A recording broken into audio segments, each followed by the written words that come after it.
ఎందుకంటే ఇప్పుడు సాయికృష్ణ హత్య జరిగి చాలా రోజులైన తర్వాత కూడా వాళ్ళు యాక్షన్ తీసుకోకపోవచ్చు. ఇప్పుడు జగన్మోహన్ రెడ్డి గారు పరామర్శకు వెళ్ళారు, దళిత యువకుడు చనిపోయాడని చెప్పని. సో ఆ ఇష్యూ బయటికి రాకపోవచ్చు. కానీ సోషల్ మీడియాలో పోస్టులు పెట్టారన్న వెంటనే హుటాహుటిన పొరుగు రాష్ట్రానికి అర్ధరాత్రి కూడా వెళ్ళి వాళ్ళని తీసుకొస్తున్నారు. మరి పోలీసుల సామర్థ్యాన్ని ఎలా తక్కువగా అంచనా వేస్తారు? చాలా యాక్టివ్గా మరి వాళ్ళు రెస్పాండ్ అవుతున్నారు. ఇక్కడ సాయికృష్ణ హత్యలో నేను అనుకుంటుంది అంటే వాళ్ళ ప్రయారిటీస్ బహుశా ఈ పెద్ద ఇష్యూస్ కాదు. నేను అనుకుంటుంది ఏంటంటే అండి, అది చంద్రబాబు నాయుడు గారు, పవన్ కళ్యాణ్ గారు ఇంకొకరు కుట్ర చేసి వారిని చంపమని చెప్పారని నేను అనుకోవడం లేదు. ఖచ్చితంగా పోలీస్ని వారికి కావాల్సినట్టు అడ్డదిడ్డంగా వాడేస్తున్నారు కనుక పోలీసు వారు లేకుంటే ఉన్నతాధికారులు వీళ్ళు కూడా కొన్ని సెటిల్మెంట్లనని లేకుంటే ఏదో కారణాల వల్ల ఒక ఇష్యూ రైజ్ అయింది.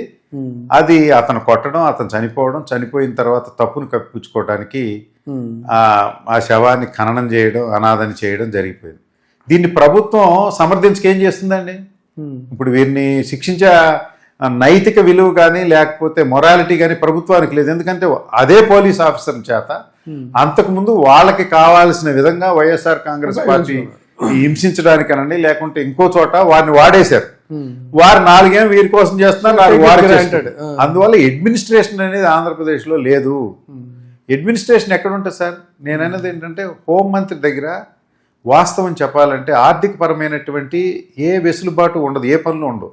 హోంమంత్రి దగ్గరికి వెళ్ళి నేను ప్రత్యేకంగా పలానా ల్యాండ్ విషయంలో ఫేవర్ చేయించుకోవటం కానీ లేకుంటే పలానా ఆర్డర్ తెచ్చుకోవటం కానీ లేకుంటే పలానా లబ్ధి పొందటం కానీ ఏముండవు. అయినా మొత్తం హోమ్ మినిస్టర్ దగ్గర నడుస్తుంది. కారణం ఏంటంటే పోలీస్ పవర్. పోలీస్ పవర్ ఉంటే ఆ 50 ఎకరాలకి ఓనర్ని రానికపోవచ్చు, దాన్ని కంచే అడ్డంగా దిడ్డంగా వేయించవచ్చు, ఈ కంచేసిన చైర్ని తీసేయించవచ్చు. హోమ్ మినిస్ట్రీ అంత ఇండైరెక్ట్గా ప్రభావం చూపుతుంది. అందుకని హోమ్ మినిస్ట్రీ ఎప్పుడైతే తప్పుదోవా పట్టిందో మిగతా పోర్ట్ఫోలియో అన్నీ జీరో అయిపోయింది. కంప్లీట్గా ఆపరేటెడ్ బై లోకేష్ గారు. ఆ తర్వాత ఈ పోలీస్ ఇదే పాలన నడుస్తుంది. ఏ పనైనా మీరు చూడండి, ఆల్మోస్ట్ ఆల్ ఎమ్మెల్యేస్ కూడా డిసాటిస్ఫాక్షన్ ఉన్నారండి ఆంధ్రప్రదేశ్లో. తెలుగుదేశం ఎమ్మెల్యేలు కూడా. పోలీసు గురించి మళ్ళీ మాట్లాడుతామండి, హోమ్ మినిస్టర్ గురించి. నిజానికి ఏంటంటే ఈ సోషల్ మీడియాలో ఏమన్నా కామెంట్స్ కానీ లేకపోతే అన్లాఫుల్ యాక్టివిటీస్ కానీ ఇలాంటి వాటన్నిటికి సంబంధించి అయితే పోలీస్ అత్యున్నత అధికారి ఏదన్నా ప్రెస్ మీట్ పెట్టి చెప్పాల్సి ఉంటుంది. కాదంటే హోంమంత్రి చెప్పాల్సిన అవసరం ఉంటుంది. పంచాయతీరాజ్ శాఖ మంత్రి గారు, అటవీ శాఖ అంటే పంచాయతీరాజ్ శాఖ మంత్రి గారు డిప్యూటీ సీఎం అనేది పోర్ట్ఫోలియోలే కదా ఇక్కడ మనకు కావాల్సిన. డిప్యూటీ సీఎం అనేది ఓన్లీ ఆనరీ పోస్ట్. అది ఏ హోదాలో ఆయన ఈ ప్రెస్ మీట్ కన్వీన్ చేసి ఇదంతా కూడా చెప్పాడంటారు? అంటే ఏంటి అసలు అక్కడ? సో అసలు ఒకళ్ళ పోర్ట్ఫోలియోని ఇంకొకళ్ళు నిర్వహించడం అని అంటే అదొక అండర్స్టాండింగ్తో జరుగుతుందంటారా, లేకపోతే అసలు దీన్ని ఎలా చూడాలి? పవన్ ఆంధ్రప్రదేశ్లో ఎవరు పోర్ట్ఫోలియో ఎవరు నిర్వహించట్లా, ఒక్క వ్యక్తే అన్ని పోర్ట్ఫోలియో నిర్వహిస్తున్నాడు. నేను అకార్డింగ్ టు కాన్స్టిట్యూషన్ లేకపోతే ప్రోటోకాల్ ముఖ్యమంత్రి తర్వాత ఉప ముఖ్యమంత్రి గారు ఏమంటున్నారు? పవన్ కళ్యాణ్ గారు హోమ్ పోర్ట్ఫోలియో నా దగ్గర ఉంటే నేను బీభత్సం చేసేవాడినో, లేకపోతే పోర్ట్ఫోలియో లేకపోయినా ఆయన మరి ప్రెస్ మీట్ ముఖ్యంగా వీటికి సంబంధించి ఒకటి ఈయనేమో ఇలా అనుకుంటున్నారు. అంటే ఆయన తీసేసుకున్నాడు అనుకోవచ్చా?